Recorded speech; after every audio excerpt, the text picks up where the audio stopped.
Donc moi-même, pour me présenter, Marc Pavageau, je suis le président fondateur de Lifelines. Comme vous voyez, j'ai quelques cheveux blancs, donc j'ai toujours travaillé dans l'innovation, informatique, logistique, humaine, la conduite de changement. Hein, je me suis occupé de manière essentielle. Et ma spécificité, c'est d'écouter les besoins.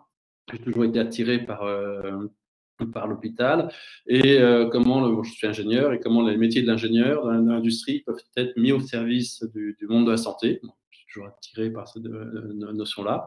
Et du coup, c'est faire ce lien entre ces briques technologiques et rentrer. En introduction, je dirais que c'est quand même le why, pourquoi, le sens de l'entreprise, le why, pourquoi. C'est vraiment le temps patient. Comment faire que les soignants, on a tellement applaudi ces dernières années, et continuons, comment faire que les soignants soignent, voilà, et ne perdent plus leur temps à faire des allers-retours de logistique et fassent vraiment leur métier. C'est ça qui fait que sur une vision aussi forte, ça nous permet de réunir des équipes vraiment très motivées, parce que c'est un beau projet tout simplement. Laure, je te laisse te présenter. Bonjour, alors est-ce que je suis audible? Oui, oui, c'est bon. Super.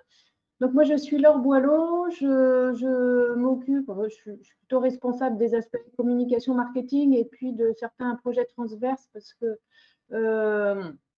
d'abord j'en ai l'appétence et puis on est une équipe sur cette partie transversale encore plutôt soft, donc des projets RSE, des projets RH. Pourquoi je suis fan de Lifeline, de cette entreprise?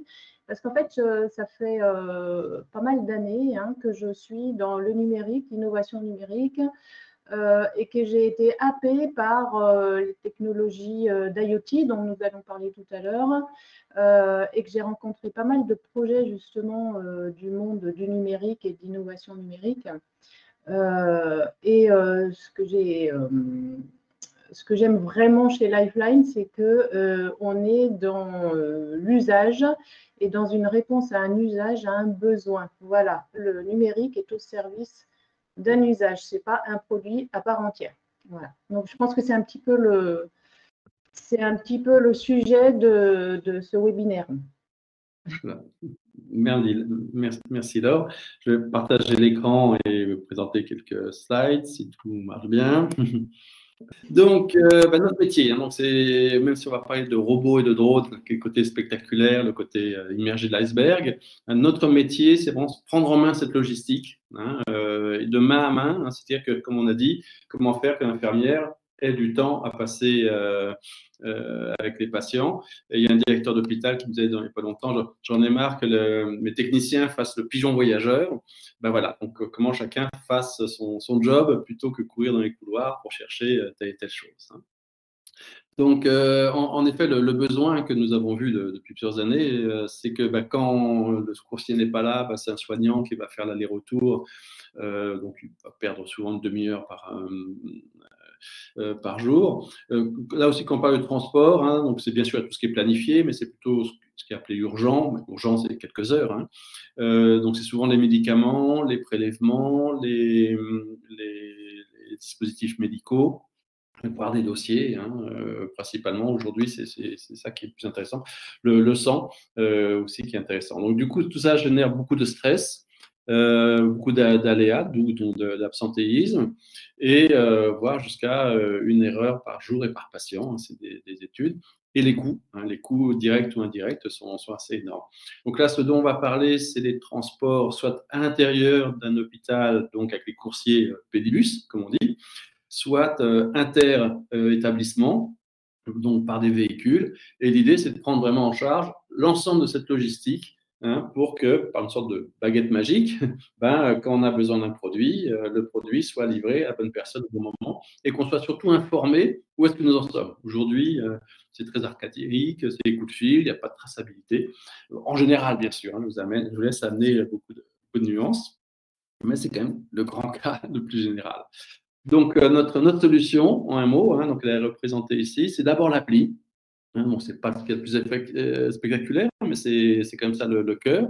Avoir une appli un peu type Uber Eats, hyper simple d'utilisation. Et à partir de cette appli, il va y avoir un suivi comme ça de toute la livraison, quel que soit le support. Hein. Donc, ça peut toujours être aussi là, des humains, il y a toujours des humains, il y a toujours des véhicules. Donc, c'est bien un système multimodal. Et surtout, la clé, c'est une fois qu'on a fait une réservation, ben, instantanément, le système, par son intelligence artificielle, va vous dire, vous allez être livré à tel moment. Et ça devient tout à fait magique hein, à la vie au quotidien. Donc, ça, c'est le premier point qui est quand même l'essentiel. Le côté le plus spectaculaire, donc l'appli fonctionne aujourd'hui. Le deuxième point, c'est le robot, sur lequel on va passer un peu plus de temps. Donc, c'est le robot de type industriel dans les entrepôts. Et aujourd'hui, en fait, c'est en deux parties. La partie en bas, la planche à roulettes, si je puis dire, c'est vraiment le robot à proprement parler qui vient des entrepôts, qui vient de l'industrie. Et la grande révolution, c'est que c'est AMR, comme on dit, hein, Autonomous Mobile Robot. Ils ont besoin d'aucune infrastructure. Et c'est ça qui est magique, hein, c'est-à-dire qu'on vient chez vous et dans une semaine, ça tourne tout simplement. Hein.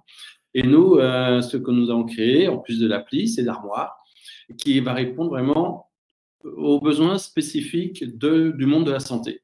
Et avec, là, on peut voir, on va le voir tout à l'heure, 6 portes, verrouillées, sécurisées, tracées. La troisième partie de notre offre, c'est la boîte. Donc, on prend des boîtes standards qui existent et on va mettre une puce RFID.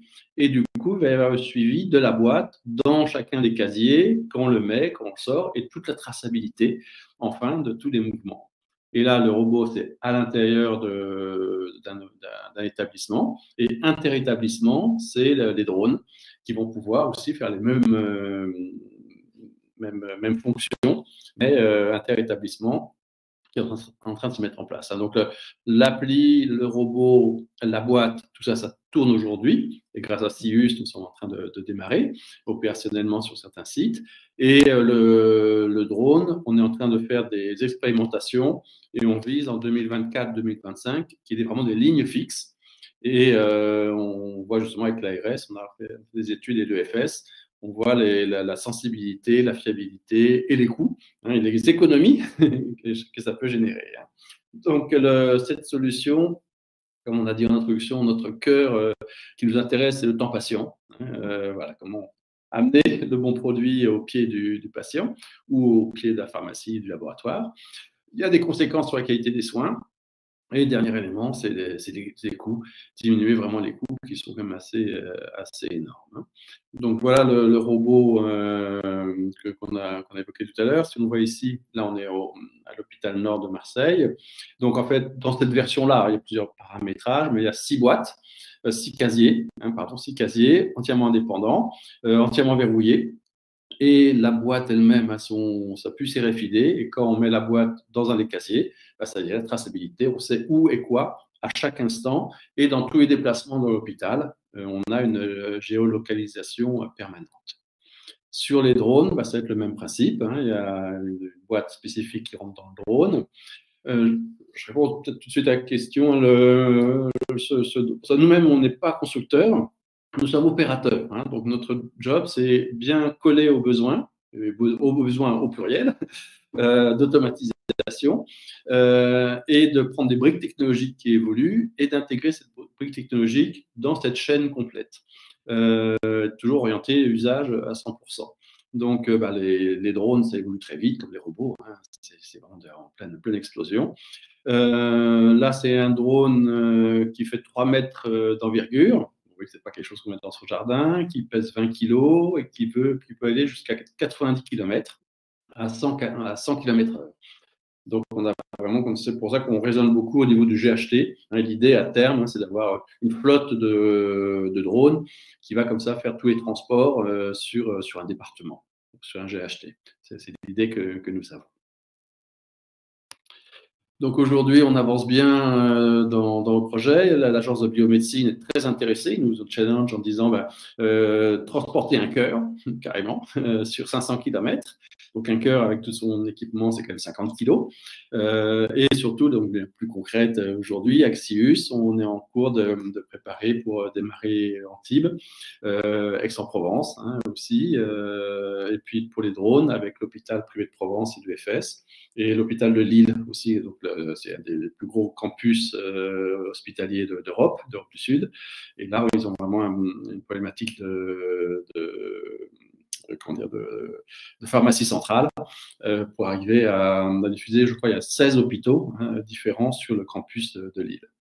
Bon, je passe un petit peu vite, mais tout ça, ça marche très très vite. Je laisse la parole à Laure sur les impacts. Voilà, si tu peux cliquer sur… voilà. Donc, en fait, les impacts, ils sont divers. Il y a forcément des impacts sur la santé, puisque l'idée est d'augmenter le temps patient, donc le temps consacré au patient, et donc la qualité d'accueil du patient, mais aussi la qualité du soin, puisque plus on le soigne rapidement, mieux c'est. Et en plus de ça, la solution permet elle-même d'éviter pas mal d'erreurs de manipulation, notamment. Voilà. Bon, ça, c'est l'un des avantages, c'est parmi les avantages principaux. Donc, l'idée, c'est bien le soin patient. L'impact environnemental, oui, puisque déjà, on utilise de l'électricité. On remplace des véhicules thermiques. Là, on nous en parle pas mal actuellement. En plus, c'est plus économique. On remplace des véhicules thermiques par des véhicules électriques, et notamment par les drones, qui consomment relativement peu, ces drones-là, en l'occurrence. Alors, vous voyez, optimisation thermique des bâtiments, réduction de l'infrastructure par la logique sans fil. En fait, on vous présentera tout à l'heure une solution aussi qui permet d'optimiser grâce à des captations l'environnement du bâtiment. Donc, il y a divers impacts environnementaux. L'impact sociétal, c'est en premier lieu les déserts médicaux que l'on réduit finalement en rapprochant l'hôpital des lieux éloignés, de plus en plus éloignés, puisque les hôpitaux se sont centralisés. Mais aussi à l'intérieur de l'hôpital, on améliore les conditions de travail, on crée de nouveaux emplois, on améliore aussi l'accueil, l'agressivité. Quand on parle d'agressivité, c'est quand on optimise un service transverse comme la logistique, on soulage, on fluidifie, si vous voulez, le soin des patients, on fluidifie aussi l'organisation et les patients sont, on va dire, plus sereins. Voilà. Je te laisse continuer, Marc. Et les emplois, tu as raison, tout à fait aussi. Donc, la notion de nouveaux emplois est essentielle. C'est qu'on va créer des coursiers assistés par robot. Et vu les problèmes de ressources dans un hôpital, aujourd'hui, les personnes qui sont dans un hôpital, on va pouvoir les employer à des activités à plus grande valeur. L'accueil patient, par exemple, c'est toujours un des points essentiels que les directeurs d'hôpitaux nous disent à chaque fois. L'accompagnement des patients avec les robots, par exemple. Voilà, tout à fait. Donc, pour revenir à le fonctionnement, si on prend cet exemple de cas d'usage, une infirmière a besoin d'un médicament qui n'est pas prévu, donc elle va sur l'appli. Ça, là aussi, on peut gérer des tournées régulièrement, tous les matins. Donc, tout ce qui est planifié, c'est régulier. Et puis, on peut aussi faire tout ce qui est irrégulier. Donc, elle fait une demande. Et là, une des forces, le système va dire tout de suite, vous allez être livré à telle heure. Et ça, c'est magique. Donc, admettons que le pharmacien prépare son médicament, il met les médicaments dans la boîte et par sa fiche RFID, il y a une puce RFID dans la boîte, on sait que tel médicament par telle personne a été mis dans telle boîte. Puis le robot arrive par sa carte RFID ou par le clavier ou son smartphone. Il se déclare, il y a une ou deux portes qui s'ouvrent pour qu'il puisse mettre une ou plusieurs boîtes dans tel et tel casier. Et puis le robot s'en va, prévient la destinatrice pour dire voilà, je suis devant la porte, envoie un SMS. Souvent, on se dit qu'il y a une sorte de lampe par IoT qui peut s'allumer pour dire voilà, le robot est devant la porte. Sachant que le robot, aujourd'hui, c'est des robots très standards qui peuvent prendre l'ascenseur, qui peuvent ouvrir des portes, qui peuvent rentrer dans des zones sécurisées, qui sont en contact avec la sécurité, avec les portes incendie. Bon, je vous passe les détails, mais l'intérêt, c'est que tout ça, ce sont des outils standards qui marchent très bien dans l'industrie et dans d'autres hôpitaux. Donc, tout ça, c'est des mises en œuvre de briques technologiques classiques. Donc, et tout ça, bien sûr, une traçabilité hein, qu'on imagine. On voit tout de suite toutes les études, toutes les optimisations, toutes les analyses qu'on peut faire à partir de ces informations. Hein. Et pour le drone, ça va être le même processus, avec à terme, évidemment, qu'il y a une livraison automatique entre robots et drones, voire même on est en train de préparer une livraison automatique quand l'infirmière n'est pas là, hein, comme dans des armoires type Amazon. Ben voilà, on va pouvoir livrer de manière complètement automatique, voire même charger de manière automatique. Et on a vu dans les hôpitaux, ben, du coup, on va pouvoir livrer comme ça la nuit, quand les couloirs sont vides, quand les ascenseurs sont vides. Et du coup, c'est une autre manière de travailler. Et dans un certain nombre de cas, c'est très, très intéressant de pouvoir entièrement automatiser tout ce circuit de livraison, surtout dans les grands hôpitaux. Il y a plusieurs établissements, plusieurs bâtiments. L'un des points vraiment essentiels dans cette appli, hein, c'est pas ce qu'il y a de plus spectaculaire, mais c'est vraiment ce qui est le plus pratique, c'est que c'est la même appli qui va vous gérer tous les moyens de transport. Donc, bien sûr le robot et le drone, mais il y a toujours le bonhomme à pied, toujours les véhicules, voire le train si nécessaire. Et surtout aussi, c'est la même appli pour tous les produits que vous voulez suivre. Donc là, on a parlé des médicaments, les prélèvements, le sang, les dispositifs médicaux. Mais on pense aussi, on nous a demandé, puisque pour ça, on est en train d'étudier les plateaux repas, les casiers de plateaux repas, le problème de blanchisserie, de déchets. Bon, on voit bien qu'en fait, tous ces volumes à transporter qui sont assez compliqués, en fait, quelque part, la logique à mettre en place est à peu près toujours la même, avec des types de robots différents, bien sûr, mais c'est quand même toujours le même principe. Et là, on voit qu'il y a un besoin énorme et ça va vraiment faire évoluer énormément les établissements avec beaucoup d'économie et beaucoup de fiabilité, hein, surtout. Et tant qu'à faire travailler les machines la nuit. Donc, là-bas, les avantages, avant-après. Donc, aujourd'hui, déjà, souvent, il y a des procédures pour chacun des produits. Donc là, on va pouvoir harmoniser la procédure, quels que soient les services et le produit. Aujourd'hui, c'est un appel téléphonique. Là, il y aura une appli et une traçabilité. Les horaires, là, on passe bien sûr en 24 heures sur 24, 7 jours sur 7. On est indépendant de la disponibilité des coursiers. Il y a une traçabilité et les coûts. Hein. On a fait pas mal d'études plusieurs fois dans plusieurs hôpitaux. On retombe toujours à peu près, on ne s'en rend pas compte, mais un coursier, une course, hein, c'est à peu près 16 €. Hein, et là, avec les robots, s'ils sont utilisés de jour, ça va chuter à 4 €. Et bien entendu, plus on utilise le robot, plus le coût chute directement. Et pour les drones intersites, donc le coût d'un transport évidemment dépend si on est dans la journée, le samedi soir, hein, c'est pour ça qu'il y a une fourchette très très large. Par contre là à terme, on sera à 16 €, là aussi 24 heures sur 24, 7 jours sur 7, sauf évidemment quand il y a beaucoup de vent. Donc on voit tout de suite vers où on va et on est vraiment de gagnant-gagnant, tant les usagers que les directeurs d'hôpitaux qui regardent bien sûr leur budget. Hein. Je passe un peu vite sur la technique. Hein, donc, il y a une côté appli. Il y a un côté de Robot Live, c'est qu'il y a tout un système d'ordonnancement. Parce qu'il faut imaginer que sur un grand hôpital de 700 lits, il y aura une dizaine de robots. Donc, s'il y a une demande urgente, alors le système intelligence artificielle va dire c'est tel robot qui est le plus proche, c'est celui-là qui est disponible et qui va donc détourner une tournée en cours pour aller faire une livraison plus urgente. Donc, vous voyez, il y a un certain nombre de subtilités comme ça assez complexes. Ou s'il y a un ascenseur qui est très utilisé par des visiteurs, du coup, il n'est pas disponible. Et donc, le robot va aller chercher un autre ascenseur qui est souvent à l'autre bout de l'hôpital, où il n'y a personne, et prendre comme ça le circuit qui est disponible pour pouvoir faire son service. Le côté appli, je vais peut-être aller un petit peu vite. Vous voyez en bas à droite, on peut voir comme ça à l'écran où est le robot, dans quel service il est en train de faire sa tournée. Donc, on a une visibilité en temps réel d'où il peut se trouver, où est-ce qu'on va être livré. Hein. Tout ça, c'est paramétrable aussi sur des outils classiques. Hein, on ne réinvente pas la poudre. Là, je passe un peu vite, voilà. Et là aussi, on s'est basé sur des outils type Amazon, hein, comme ça, vous savez. Donc, selon votre profil, bien sûr, hein, si je suis demandeur, si je suis coursier, si je suis responsable des coursiers, hein, si je suis pharmacien, je vois ce que je dois faire, où j'en suis, quand je vais être livré, mettre des messages. Bon, je vais un peu vite là aussi. Vous voyez là, aussi des visuels, hein, comme on peut voir, une barre de progression pour voir quand je vais être livré et s'il faut passer un message, si c'est plus urgent ou pas. Je passe un petit peu vite. Un mot sur le robot. Je disais que nous étions opérateurs, on n'est surtout pas constructeurs. Donc là, on a un contrat avec la société MIR, qui est le leader mondial de ce genre de produits. Ce sont des Danois. Le produit qu'on utilise MIR, il est disponible à 6500 robots en service aujourd'hui sur la planète.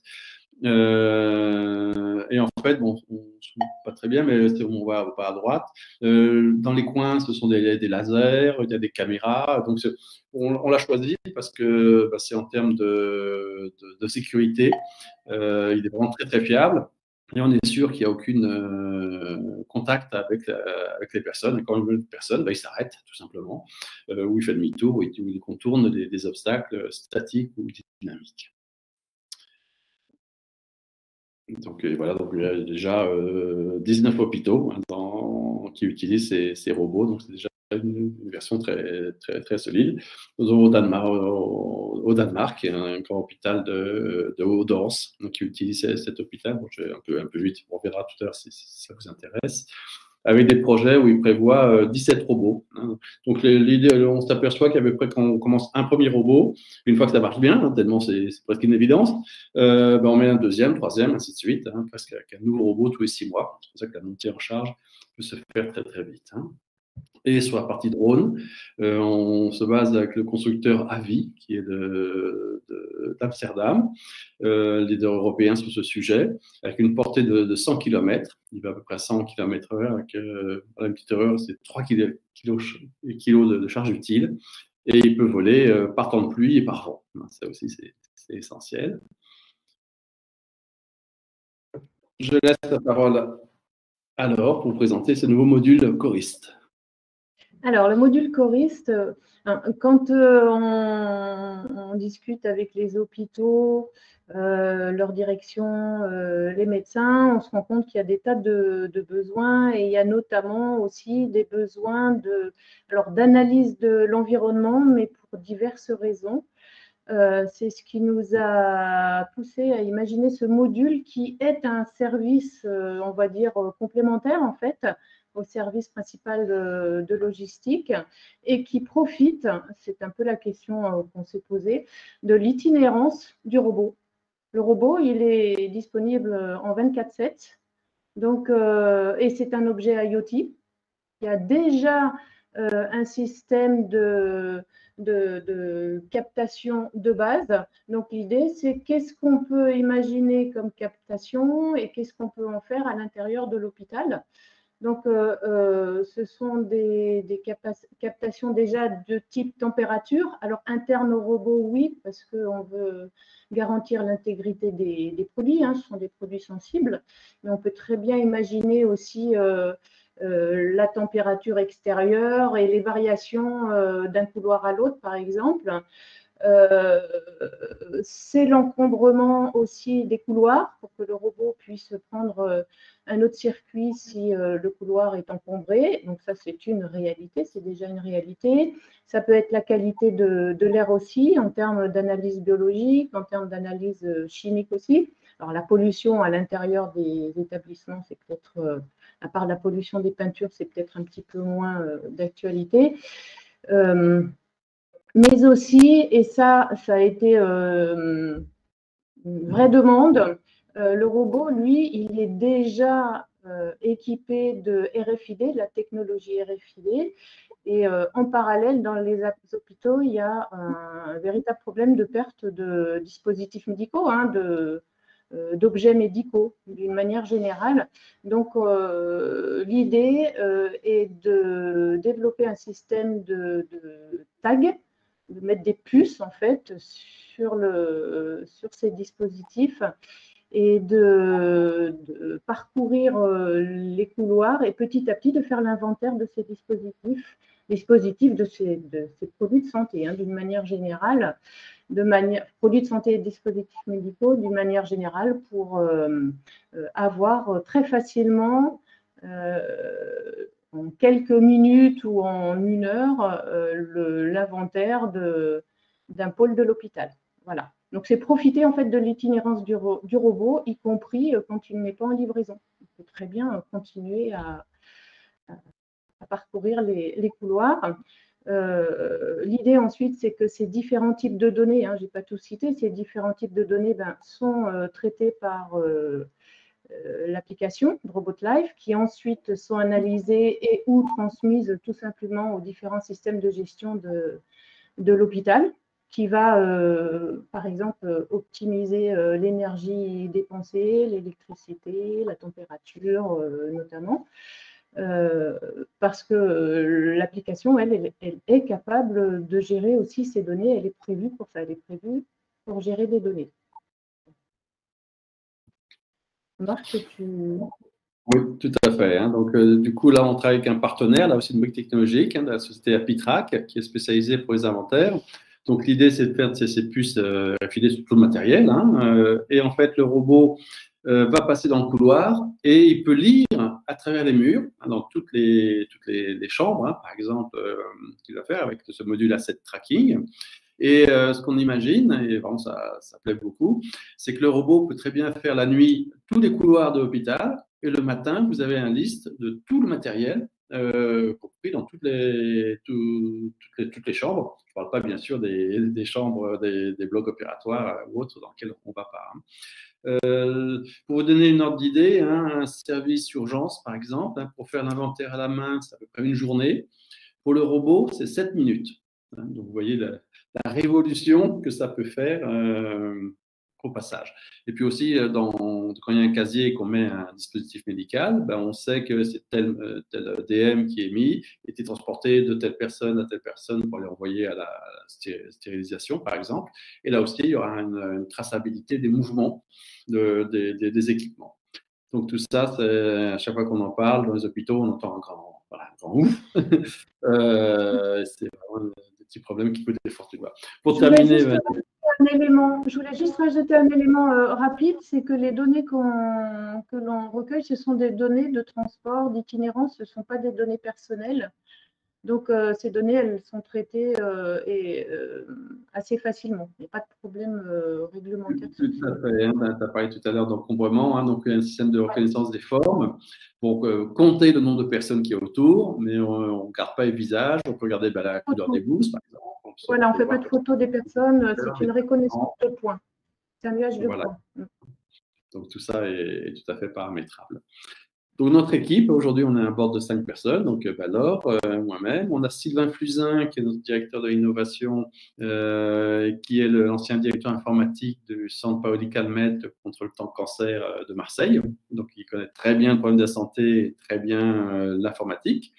Et Laurent Mampe, qui est chargé de tout ce qui est autour des drones, qui est l'ancien directeur général des hélicoptères Guimbal, si vous avez entendu parler sur Aix-en-Provence, qui est vraiment une révolution dans le domaine des hélicoptères. Il y a Alain Vincent, qui aussi, comme vous voyez, qui a pas mal de cheveux blancs, et qui a une grande expertise pour les finances d'une start-up, puisqu'on est sur une logique de levée de fonds sur du court et moyen terme. Et au total, on est une quinzaine de personnes, plutôt en bas à droite, comme vous voyez, plutôt jeunes, ce sont nos geeks qui font tout le développement. Et à gauche, c'est le domaine de la santé demande beaucoup de compétences. Et entre autres, notre médecin référent, par exemple, Christian Schoen ou Charles Schoen, qui lui-même fait partie du business santé sur Paris. Et puis on a déjà un développement international sur la Belgique, et puis européen, et puis sur tout ce qui est administratif. Voilà, et on a déjà un comité scientifique, un projet européen, avec un comité scientifique qui sont tant des hôpitaux que des industriels. Une chaire industrielle nationale qu'on est en train de développer avec l'hôpital de Lille. C'est une réflexion derrière tout ça. Ce n'est pas que de la techno qu'on propose, mais au contraire. Et puis surtout, maintenant, on vient d'être labellisé le pôle SCS, Maxius, qui nous a bien aidé par sa compétence. On est labellisé Eurobiomed, et puis on est en cours pour SAFE, pour tout ce qui est aéronautique. Nous avons quelques questions, justement, dans le chat. De la part, du coup, il y en a plusieurs de la part de monsieur Testu Bernard du siège d'Arles, qui demande donc la première question. La reconnaissance de l'agent est-elle possible via la carte professionnelle CPX? Oui, absolument, hein. Merci, Monsieur Testu, hein. Pour le clin d'œil, on avait un WebTech avec SCS, avec Rodrigue, qui nous a parlé beaucoup de votre système informatique, hein, donc c'était assez passionnant, c'est il y a 2 jours. Oui, oui, en effet, hein, donc la première interface, on a 2 interfaces systématiques, une qui est en effet avec les cartes qui existent de reconnaissance du personnel, hein, c'est absolument obligatoire, sinon on ne s'en sort pas. Et la deuxième, c'est avec la GTC pour le côté sécurité incendie. Hein, puisque s'il y a un incendie, il ne faut pas que le robot bloque les portes. Donc, du coup, le robot va se mettre à un endroit prévu pour laisser circuler. Non, mais c'est l'interface. Donc, notre système étant très récent, on a des semi-connecteurs et du coup, tout est fait pour être interfacé avec les systèmes. Sylvain Fusain, ayant été directeur informatique pendant 10 ans, donc connaît très très bien les systèmes informatiques divers, des différents SIH, et on peut se connecter avec les systèmes classiques. Ensuite, nous avons le vol du drone en ville est-il possible? Nous avons des CMP, CATTP en ville et en campagne à 45 km de l'établissement. Voilà, tout à fait. Merci de cette question et c'est en effet tout à fait essentiel, hein. Nous avons plutôt eu des bonnes nouvelles, hein, ces dernières semaines. Jusqu'à maintenant, on a tendance à dire qu'on pourra vraiment faire des vols dans les années 2025, des vols opérationnels, hein, c'est ça qui est le but. Sachant qu'on a eu une longue discussion avec la DGAC, hein, M. Drone qui suit tout ça de très près. Et aujourd'hui, en fait, compte, la législation au niveau européen est parfaitement définie. Et la logique de la législation dit que si votre drone tombe, prouvez-moi qu'il n'y aura pas de dégâts. Donc, du coup, une des conséquences, c'est que ça dépend beaucoup de la densité de population. Donc, du coup, quand on va en campagne, il n'y a pas de souci, on peut faire des grands vols hors vue de 100 km, ça c'est relativement simple. Et en effet, la question devient plus délicate, c'est comme les hôpitaux sont plutôt en centre-ville, comment arriver aux hôpitaux. Et là, aujourd'hui, nous sommes en train de travailler avec des experts que nous avons justement sur le pays d'Aix, qui ont mis en place tout le système de suivi des drones à Monaco, hein, c'est quand même les leaders presque européens, hein, sur ces sujets-là. Et du coup, ils ont une très bonne expérience des vols en ville. Et aujourd'hui, dans le cadre de l'expérimentation de l'HPP, l'hôpital privé de Provence, vers l'EFS Aix-en-Provence, on est en train d'étudier comment on pourrait aller jusqu'en centre-ville. C'est en train d'évoluer très vite, déjà poussé par la compétition internationale. Les Américains sont assez ouverts. Même au niveau de l'Europe, même si on a la même réglementation, vous voyez que la réglementation demande une certaine interprétation, hein. Prouvez-moi que vous avez tué personne. Surtout quand ce sont des expérimentations, hein, c'est assez souple en fait. Et nos amis allemands, qui sont quand même qui aiment bien la mécanique, ils font déjà des vols à l'intérieur de la ville, par exemple. Ce qui est des choses. Donc, du coup, ça pousse la DGAC à avoir une interprétation plus souple. Et là, nous prévoyons pour septembre arriver à aller soit nous espérons centre-ville, mais en tous les cas en zone semi-urbaine. Et on pense qu'en 2023, parce que là aussi les constructeurs fiabilisent de plus en plus leurs machines, hein, donc fiabilité, ils font de plus en plus de tests, là aussi c'est pas de statistiques, hein, simplement.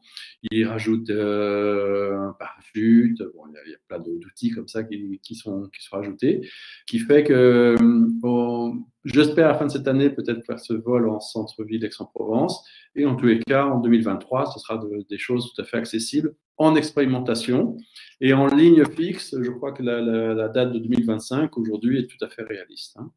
Je parle bien pour ces drones de moins de 20 kg. Hein, on n'est pas sur les taxis drones, hein, nous on parle beaucoup. Bon, il y aura des shows pour les Jeux Olympiques, mais bon, on en parle beaucoup entre collègues. C'est totalement un autre problème. C'est notre coût aussi. Et là, nous, on est au contraire sur des enjeux, déjà sur les coûts, sur livrer du sang, hein, c'est pour ça que l'AFS FS, c'est assez passionnant. On travaille avec l'ARS sur ce sujet. Comment on peut vraiment, justement, avec Sirius, et merci Tessir d'être présent. Hein, on a commencé à réfléchir sur Antibes, Fréjus, comment ça s'appelle, Grasse, j'en oublie un quatrième. Je crois qu'il y a un seul centre FS, et là, je me fais un petit calcul des kilométrages qu'il y a, le nombre de livraisons.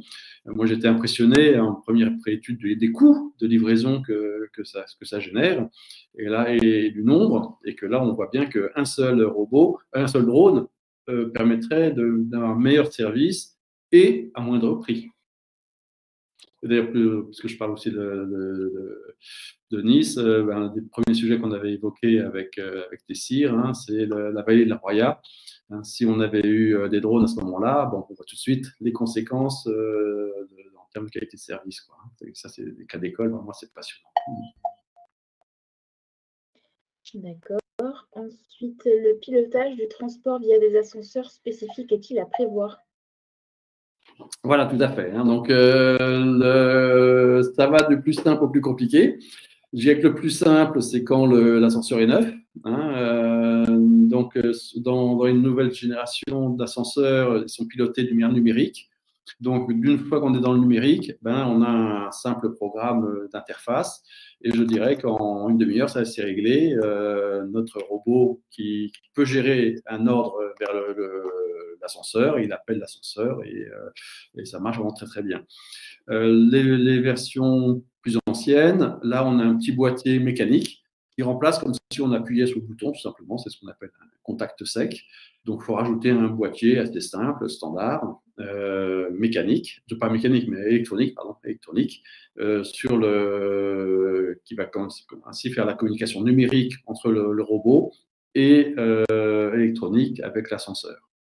Et puis, dernière contrainte, il faut quand même que l'ascenseur ouvre avec des portes.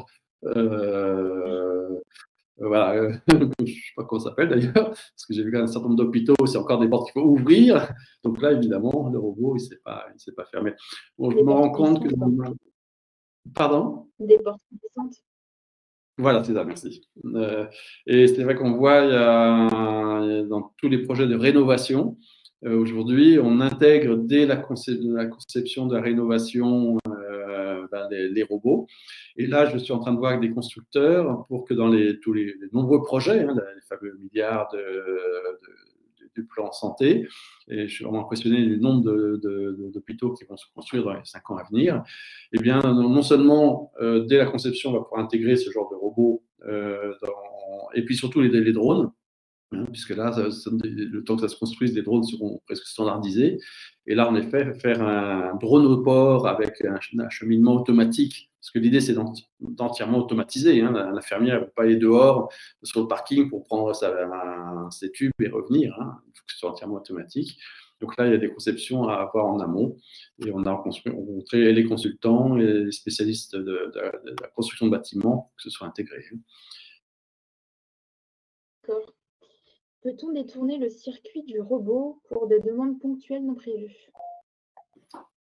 Absolument, tout à fait. Dans l'appli, je sais qu'il y a 2 grandes fonctions. Une fonction de tournée, donc tout ce qui est programmé. Et plus c'est répétitif, évidemment, plus c'est simple. Et donc, la force d'avoir 6 casiers, c'est que du coup, on fait une tournée. Qu'il y a des besoins ou pas, bien sûr paramétrable et va s'ajuster.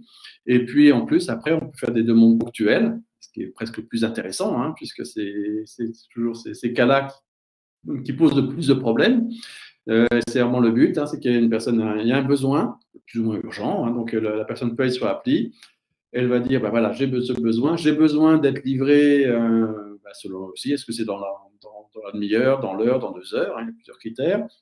Des critères d'urgence, hein, et une fois que ça a été validé, là, il faut bien sûr définir sa dimension humaine et organisationnelle, hein, de ces codes, et une fois qu'elle a envoyé cette demande, le système par intelligence artificielle va dire, OK, tel robot qui est à tel endroit va être détourné, hein, parce que la livraison que ce robot est en train de faire n'est moins urgente, ou peut-être qu'il y a un casier de vide, hein, par exemple, hein, là aussi. Donc c'est ce robot qui est vraiment qui dérange le moins les autres destinataires, qui va être détourné et qui va passer en priorité pour faire cette livraison-là. Ça, c'est en effet un grand point. Et derrière, bien sûr, tout le système automatique pour informer le demandeur et informer les autres pour dire attention, votre livraison va prendre un quart d'heure de retard, par exemple. Hein, et si les personnes ne sont pas d'accord, elles peuvent aussi envoyer un autre message. Voilà, on sait que les urgences, entre guillemets, on n'est jamais dans les urgences vitales. Hein, non, l'urgence vitale, c'est toujours pédibus. Mais quand on a comme quelques heures, après, il y a un certain bon sens et entre les services. Mais on s'aperçoit, parce que bon, aujourd'hui, on travaille surtout sur des marées et pharmacie et biologie, et on s'aperçoit vite que comme ça devient tellement vital qu'il faut très vite 2 robots. Hein, chacun a son bébé, chacun peut bien maîtriser son circuit et voit ses clients. Et ces derniers entretiens qu'on a eu sur place, voilà, on sent quand même que ça devient tellement vital qu'il faut maîtriser. Et c'est le côté pourquoi moi j'ai été vraiment impressionné il y a 5 ans quand on a découvert ces besoins, qu'on a dit on va pouvoir vous livrer quand vous avez besoin. Le sourire de tous les professionnels, hein, des milliers de projets de logistique en industrie. Il y a vraiment un vrai problème d'aléa dans ce métier de la santé qui est très structuré, qui est très précis. Soudainement, on ne sait jamais quand le coursier va arriver, va partir, va être livré.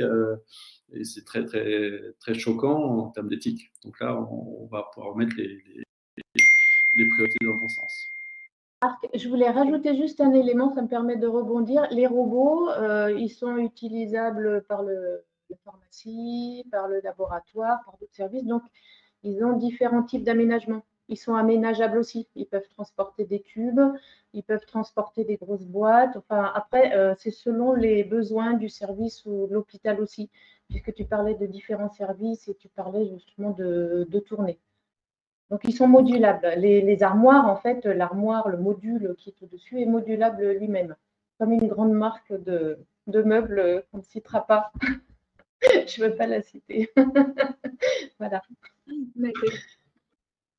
Merci beaucoup. Ensuite, nous avons une question de Camille Charvet qui demande: l'entreprise est-elle actuellement en recherche d'investisseurs pour une levée de fonds? Absolument, tout à fait, merci. Donc le charme du startup, c'est d'avoir plein d'idées et qu'évidemment les projets vont toujours moins vite que les dépenses. Hein. Donc là aujourd'hui, en effet, nous avons 3 ans d'expérience. On a été aidé par le BPI au départ, par la région. Nous sommes soutenus par l'Institut régional des chefs d'entreprise, par Pépinière d'Aix-en-Provence, par Airbus Développement. Donc les pôles de compétitivité et SIUS, donc on a quand même un soutien vraiment très fort. Côté région, comme on sait, notre président de région, Renaud Muselier, non seulement lui-même médecin, chef de clinique et passionné de drone, donc ça facilite un petit peu. Donc on a aujourd'hui, on a déjà fait 2 levées de fonds, mais plutôt que des business angels. Et aujourd'hui, nous sommes en train de prévoir une levée de fonds qui va être de l'ordre de 5 millions dans l'année prochaine, à peu près, d'ici 1 an, qui vont nous permettre de développer les modules que nous sommes en train de prévoir. Je me demande déjà si ce n'est pas déjà un petit peu faible. Il y a 2 jours, il y a eu une annonce de levée de fonds pour les drones qui était de 70 millions d'euros. Et en effet, quand on voit sur cet univers des robots industriels ou des drones, aujourd'hui, à chaque fois, c'est des investissements, des levées de fonds entre 20 et 100 millions d'euros. Hein, et le chiffre d'affaires de ces sociétés dans l'industrie, ils doublent leur chiffre d'affaires à peu près tous les ans. Donc, le domaine hospitalier, il y a quelques années de décalage par rapport aux entrepôts, mais il y a encore 3 ans, les robots étaient presque absents des entrepôts. Et là, maintenant, ça devient presque une généralisation. Et si je prends les drones pour faire des inventaires dans les entrepôts, c'est quand même une niche encore très particulière, là, c'est une technologie qui est au point que depuis presque 1 an. Et déjà, ils prévoient de doubler leur chiffre d'affaires tous les ans. Donc, et là, on est un peu sur le même modèle économique. C'est-à-dire que dès que, j'ai toujours dit ça, c'est le cas des sites hospitaliers qui utilisent déjà ces robots, une fois qu'ils en utilisent un, c'est tellement fiable, c'est tellement simple, presque aussi simple que nous, à notre téléphone portable, quoi, hein, que du coup, on ne peut plus s'en passer. Puis après, on en prend un, puis un deuxième, puis un troisième, toc, toc. Déjà, sur un hôpital, il y a déjà une évolution. Puis une fois qu'on dit un hôpital, bah, souvent, c'est plutôt au niveau du GHT, par groupement. Pareil pour les cliniques. Hein, les cliniques où la dimension financière est extrêmement sensible. Il y a des grands groupes qui ont des centaines de cliniques hein, en Europe. Et une fois qu'il y a un site pilote, ben, on voit tout de suite comment ça peut se standardiser, hein, s'organiser, se structurer et se déployer. C'est toujours un peu lent au démarrage. C'est vrai que ben, je remercie CIUS et la région pour leur soutien. Hein. C'est ça qui est important, c'est que les premiers ben, voient comment ça fonctionne. Et puis après, ben, je crois qu'on est parti sur une révolution type téléphone portable. Quoi. On dit souvent dans l'innovation, c'est trois étapes. Hein. La première se dit, bah, c'est impossible. La deuxième dit, mais comment?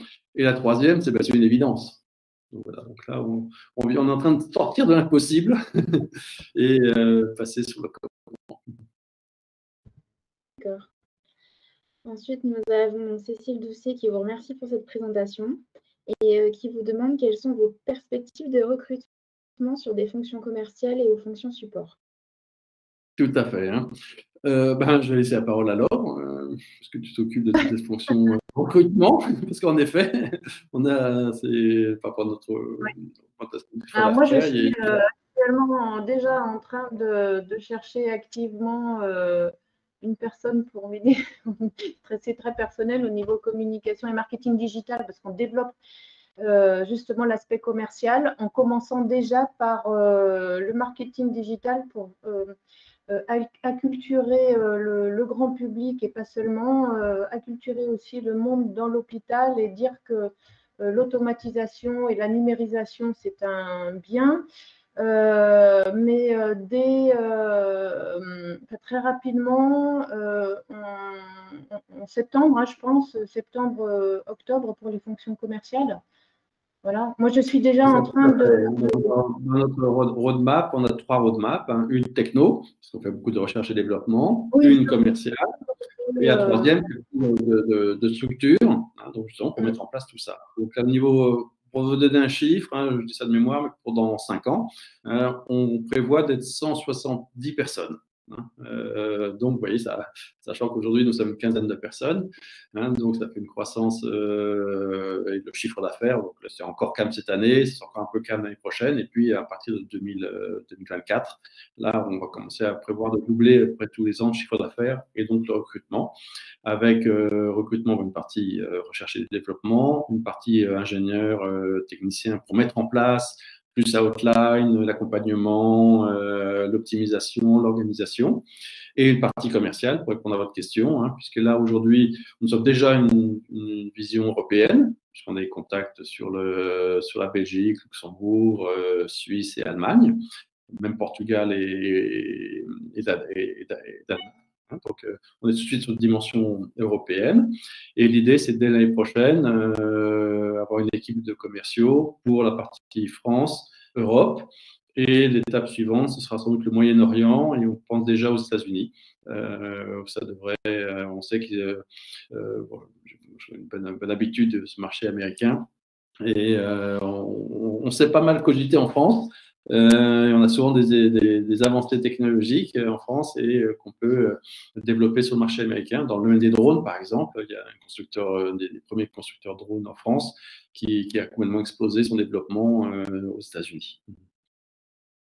Donc, les investigations commerciales, en tout cas, la recherche va commencer à partir du dernier trimestre, quoi. Hein, c'est pour 2023 et plus. Pour la partie commerciale, hein, la partie ingénierie, elle est beaucoup plus proche. D'accord, ça marche. Ensuite, nous avons d'autres questions de M. Testu. Nous avons aussi 2 prisons dans notre périmètre. Comment livrer via le drone? Arrêt devant les locaux? Tout à fait. Hein. Donc, on a étudié le cas avec l'hôpital Nord de Marseille, hein, qui a une prison intégrée à l'hôpital Nord. Et d'ailleurs, c'était des premiers points qu'on a évoqués quand on a commencé à cogiter sur les drones il y a déjà 4-5 ans. En fait, l'idée est pareil pour les EHPAD, en fait, hein, c'est les drones pourraient être très bien livrés à l'intérieur d'une prison, donc soit prendre des prélèvements, hein, par exemple, ou livrer des médicaments. Et là, on voit bien qu'en termes de sécurité, hein, ces conditions-là permettent le drone permettrait vraiment de faciliter, simplifier toutes les procédures de sécurité qu'il peut y avoir. Hein. Ça, donc, on ne l'a pas étudié plus que ça hein, aujourd'hui comme problématique, mais on sent bien que, on l'a bien vu pendant la Covid, hein, au début de la Covid, qu'on ne pouvait pas aller dans les EHPAD, même pas prendre des prélèvements. Si on avait eu un drone qui rentrait dans la cour et qui prenait des prélèvements sur place, ça limiterait complètement les contacts. Hein. Là aussi, c'est une des raisons pour lesquelles le robot aujourd'hui est vraiment très demandé par les directeurs d'hôpitaux. C'est que on sait bien qu'à l'intérieur de l'hôpital, les procédures de traçabilité sont un peu impossibles à suivre, hein, tout simplement. Les réglementations, on n'y arrive pas. Et avec la Covid, on demande au contraire de limiter les contacts. Et un des premiers cas d'études qu'on a vu avec l'hôpital Nord de Marseille, c'est comment livrer les médicaments à la réanimation. Ça, c'était il y a 1 an et demi, hein, en pleine Covid, pour en effet limiter les dégâts que les contacts que les personnes de la réa. Aujourd'hui, quand ils avaient besoin de médicaments, ils devaient se changer, sortir de la réa, aller à la pharmacie, prendre le médoc, ainsi de suite. Donc, vous voyez toute la perte de temps. Donc, si on a un robot qui arrive jusqu'à la porte, il ne rentre pas à l'intérieur, mais à la porte de la réa, on voit vraiment toute la limitation des contacts et tout ce que ça peut ouvrir. Je ne sais pas, M. Testu, est-ce que là j'ai répondu à une question un peu précise sur les prisons et sur comment vous voyez vous-même? Parce que ce n'est pas encore un point qu'on a tout à fait bien approfondi. Oui, c'est bon. Du coup, pour les quelques minutes qui restent, nous avons encore 3 questions de sa part. Le circuit des robots est construit à l'origine via quel mécanisme dans les locaux? Pardon Comment on construit? Le circuit des robots est construit à l'origine via quel mécanisme dans les locaux? Voilà, tout à fait. C'est la première phase qu'on fait. Ça vaut très bien aussi, M. Tessu, puisque avec Tessir, on avait envisagé, je crois, faire des tests de robots chez vous. Je crois que après, c'est évidemment les problèmes de disponibilité ou de non-disponibilité de vos services informatiques qui proposent. Mais en tous les cas, la méthode habituelle, hein, c'est de faire une analyse des flux. Bon, déjà intuitif, et puis, mais en tous les cas, quels sont les flux les plus importants? Ce sont toujours la règle des 80-20. Hein. Quels sont les flux qui sont les plus dérangeants, qu'on fait le plus souvent par coursier, et donc qui sont les produits sensibles et où il y a le plus d'aléas. Donc souvent, ça c'est le premier critère. Le deuxième critère, pour les phases d'expérimentation, on fait toujours du plus simple vers plus compliqué. Donc on essaye de trouver des sites où il n'y a pas d'ascenseur, où il n'y a pas de porte automatique, où il y a la qualité du sol, parce que aussi il y a quand même une qualité du sol, hein, selon la vétusté de l'hôpital, parfois s'ils sont anciens, il faut quand même que le robot peut aller jusqu'à 2 cm hein, de trou, il peut après circuler. Bon, on a un certain nombre de solutions, mais il faut quand même qu'il y ait une bonne planéité. Et donc du coup, en fait, c'est assez intuitif dans un premier temps. Dans un deuxième temps, on peut faire une étude plus précise et vraiment mesurer le nombre de flux. Et le problème qu'on rencontre presque systématiquement, c'est que comme justement, il n'y a pas de traçabilité, on sent bien, on voit bien que personne n'y rentre, c'est ça, mais la quantité, on ne sait pas très bien. Donc, ce qu'on propose, c'est de démarrer très vite avec l'appli. Hein, donc déjà, suivons tous les transports avec l'appli plutôt que ce soit au coup de fil. Donc ça, déjà, ça aide au quotidien. Et là, au bout d'un mois, on voit déjà une cartographie des flux, des urgences et du timing. Et là, du coup, ça permet de se dire, oui, on peut faire une expérimentation, puis après, pour un démarrage, on va prendre sur tel et tel flux. Dans les différentes livraisons qui doivent être effectuées, je pense notamment au parcours non prévu. D'indiquer comme quoi on a besoin de mettre à disposition tel type de produit à tel endroit, et on peut et de voir si on peut déterminer une priorité, un poids de priorité à cette livraison par rapport aux autres, pour dire celle-là, disons, admettons, elle est plus ou moins vitale. faut la passer véritablement en premier, voire détourner carrément le circuit prévu à l'origine. Et à la limite, les autres personnes qui attendent une livraison, à ce moment-là, ça va décaler le temps dans l'information qu'elles vont avoir. Au final, dire c'est pas dans 10 minutes, mais c'est dans 3/4 d'heure que vous allez avoir votre livraison. Oui, c'est de cette manière que fonctionne l'application. En fait, elle va comprendre que le circuit que vous voulez prendre, ou en tout cas la livraison que vous voulez faire, est une livraison exceptionnelle. Donc, c'est une gestion des livraisons exceptionnelles qui va passer en priorité par rapport aux livraisons qui ne sont pas signalées comme exceptionnelles. Je ne sais pas si j'ai répondu à votre question, mais c'est une des fonctions principales. Ouais. Ah, aussi, la question tout à l'heure par rapport au circuit, c'était aussi par rapport à la, comment dire, quand vous arrivez sur un établissement de santé, vous devez disposer des plans de l'établissement, comment ça fonctionne pour le circuit, pour organiser le circuit, le détournement en cas d'un emplacement ou admettons, d'un couloir qui est bloqué, pour pouvoir passer par un autre endroit et ainsi de suite. Oui, j'avais bien compris en fait la question. En fait, il y a une sorte de mapping un petit peu comme un GPS en fait, qui est effectué dans l'applicatif à partir des plans de l'hôpital. Alors concrètement, pour une manière de le faire, parce que c'est ce qu'on a fait au salon Santexpo, on voulait le présenter, on fait nous-mêmes le circuit et petit à petit, avec le robot, et le robot petit à petit va intégrer ce circuit va envoyer ce circuit, si vous voulez, à l'application. Donc, il va faire une première fois le circuit, on va mettre des points de reconnaissance. Donc, c'est comme ça qu'est fait le mapping, et ça ressemble à un mapping GPS ou Google Maps. Enfin, voilà, ça ressemble à ça. Et ensuite, le robot, lui, il est capable de détecter les encombrements in situ, mais après, il est capable aussi de prédire l'encombrement justement des couloirs et de décider, en fonction de cette expérience vécue, de prendre un autre chemin. Voilà. Puisqu'il a la cartographie de l'hôpital, et en effet, au départ, il fonctionne avec la cartographie de l'hôpital. Et comme le disait Marc Pavageau tout à l'heure, des circuits qui ont été décidés pour le robot. Et j'avais un dernier point aussi par rapport à ce que vous disiez tout à l'heure, par rapport au fait de faire une sorte d'inventaire au quotidien via les puces RFID, je suppose, au passage dans les couloirs. Est-ce que vous avez à ce propos on va dire les API qui permettent de se relier directement avec les GMAO, du biomed, des services techniques, de l'informatique, pour remonter en gros l'inventaire quotidien, on va dire, avec les déplacements, le fait qu'au final, tel matériel, il n'est plus à tel endroit, mais il est à tel endroit. Je pense notamment aux collègues du biomédical, mais ça peut aller plus loin aussi avec des chariots, des choses comme ça. Oui, tout à fait. Bon, excusez-moi, mon ordinateur a planté là. Ce qui ne m'était pas arrivé depuis longtemps. Oui, absolument, ce que vous dites. Bon, je vais passer rapidement, mais pendant 20 ans, j'ai travaillé dans la GMAO, donc je connais très bien ce sujet-là, et j'ai plaisir de retrouver ces liens-là. Donc, en effet, quand on parle d'inventaire, c'est tellement long à mettre en place qu'on va reprendre tout ce qui existe.